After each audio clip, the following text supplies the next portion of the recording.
Look guys. Nanalinsing na siya.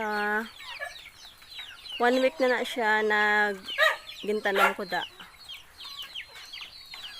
Dala ko siya ginbutang kaya nga ang mga kanding binamatamat kaon pag magtanom ako. So amo na isa gina-ideyahan ko.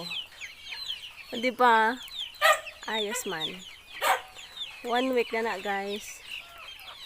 Dahon kamuti. Excited naman sa next nga week.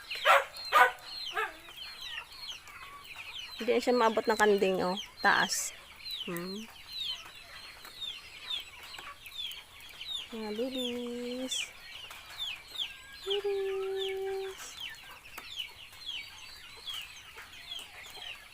So guys, ang iban dito, oh. Nakaon sila hilamon. O, taligo ang iban. Mga gansa. Kag ang manok. Tago na kamunto kay ulan. Tago na ka mas balay nyo. Bye.